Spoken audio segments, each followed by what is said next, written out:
Good Tesla stock news continues. Yesterday, I pointed out that Tesla did not specify if this specific Cybertruck is going to be for sale later, meaning, is this a production Cybertruck? If it's not, that's still really bullish, but if it is a production Cybertruck that is actually going to be sold, that is even more bullish. And today we have more reason to believe that that Cybertruck is indeed a production unit.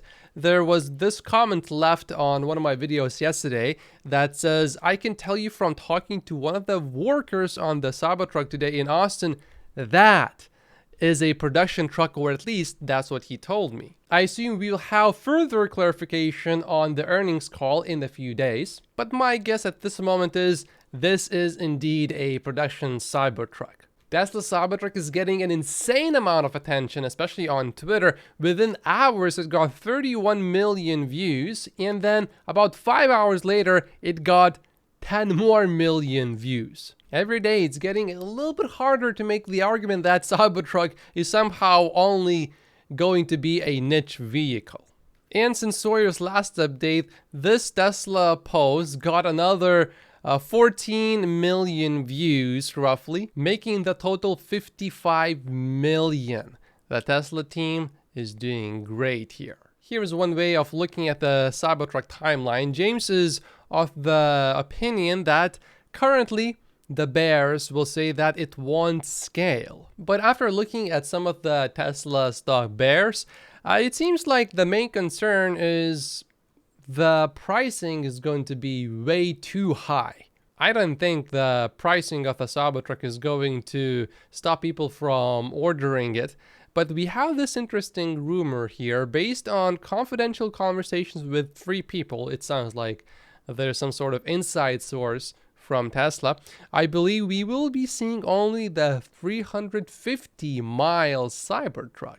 Tesla did not exactly announce a 350 miles of range Cybertruck, although they did announce this one. Then they unveiled the Cybertruck. It will probably have 2 motors, and it will be all-wheel drive. The 0 to 60 speed is probably going to be under 5 seconds. And then the pricing is really the big question. I think we can safely assume that if the Cybertruck is going to be 350 miles, it will be under $80,000 to qualify for the $7,500 credit from the government. And I would expect it to be at least $10,000 more than the price that was announced right here, at least initially. Partially, of course, because of inflation, but also because they would be giving you 350 miles instead of just a little bit over 300 miles. There's this new survey that points to Cybertruck being widely successful in the future.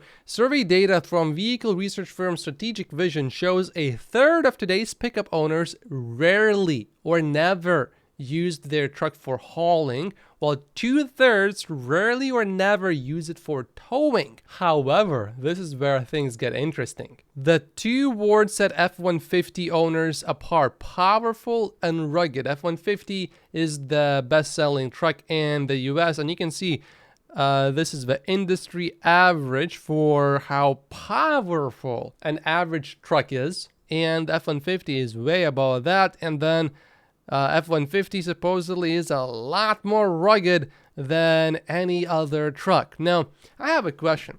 Do you think the Cybertruck is going to be more rugged and powerful than F-150? I think the answer to that question is absolutely, definitely, for sure, 100% yes. I certainly agree with James that the claim Tesla is building a fancy tech truck for Tesla fanboys will go down as another terrible prediction. We have more good news from Tesla.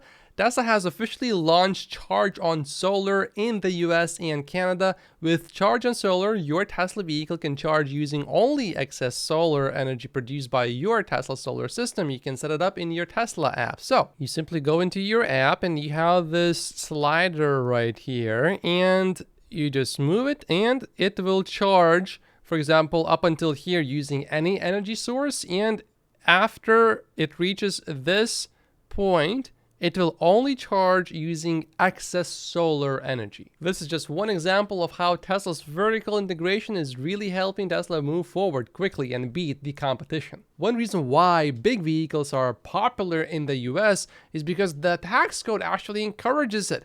You can lower your taxes if the vehicle that you buy is heavy enough, and the Cybertruck is likely going to be heavy enough. It also appears that the Model X actually is heavy enough to take advantage of this tax code. Gary Black just updated his Tesla stock catalyst list. Number 1, he says, is Tesla's earnings.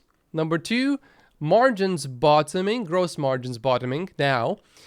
Number 3, energy profits tripling year over year. Number 4 is Twitter being cash flow positive next quarter. Elon just actually made a comment about this. We did not see the increase in advertising revenue that was expected in June. July, however, he says, is a bit more promising. Number 5 on Gary's list is Tesla refreshing the Model 3.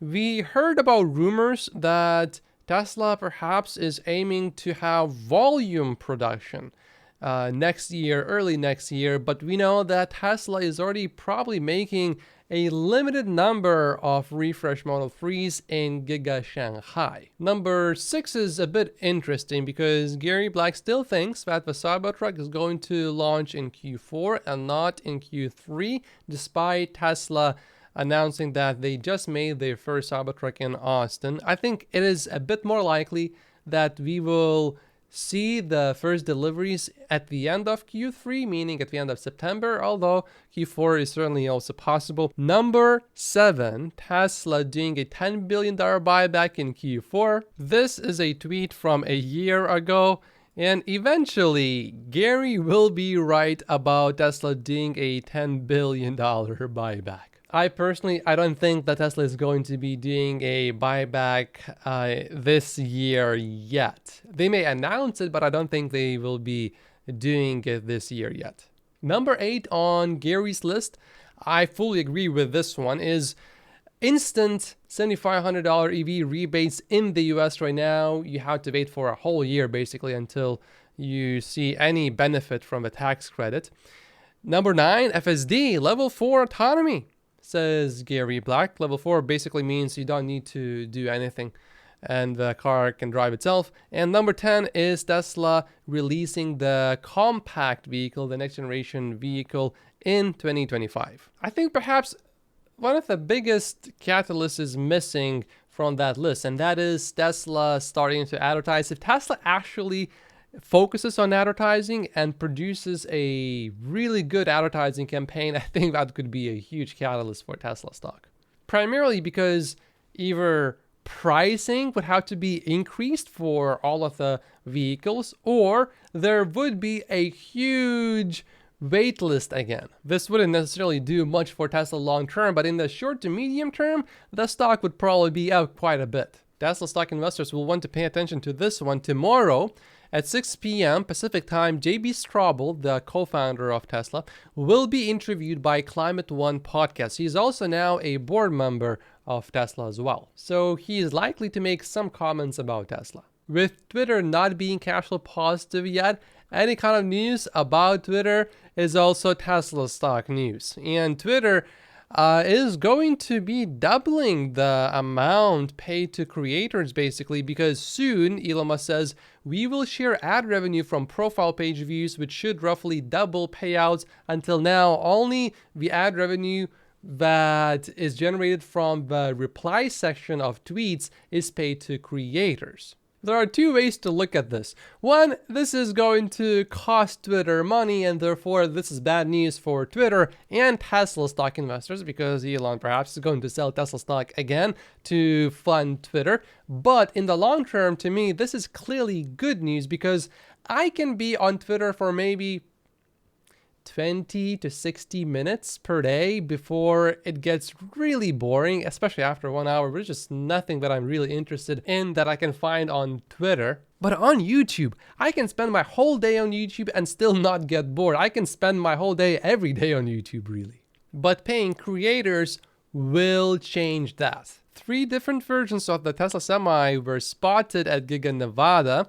you can see this is how a regular semi looks like. And this one you can see is a bit different, and especially this one is pretty obvious. This one is quite a bit shorter. Although this is not the first time that we have seen different semis. In this photo, which was shared by Tesla a while ago, you can clearly see that this one is a bit different from all the others. Troy today updated his Tesla earnings forecast. If you are a Patreon member of his, you may want to check that out. James also has his own projections right here. He is projecting a pretty big beat. 88 cents per share versus the consensus of 81 cents. Elon asks, can someone explain what our vice president just said? When we invest in clean energy and electric vehicles and reduce population, more of our children can breathe clean air and drink clean water. Investing in EVs, of course, I can get behind that, but there are in our galaxy more than 100 planets for every single human being on Earth, and that number actually keeps getting bigger because we just keep finding new planets. And it is estimated that there are roughly 200 billion galaxies. So that's a lot. And this part is completely wild. One 2020 study that analyzed Kepler data calculated that the Milky Way galaxy, our galaxy, could harbor as many as 6 billion Earth-like planets, although only about 4,000 of them are confirmed. But I am not so convinced that we indeed need to reduce our population. The media reports that she meant to say reduce pollution, not population. Hopefully that is actually what happened. And YouTube wants you to watch this video next, but if you haven't finished watching this Elon Musk interview, watch this one first. My name is Matt Posios. Like and subscribe if you haven't yet, and I will see you in the next video. Thank you so much for watching.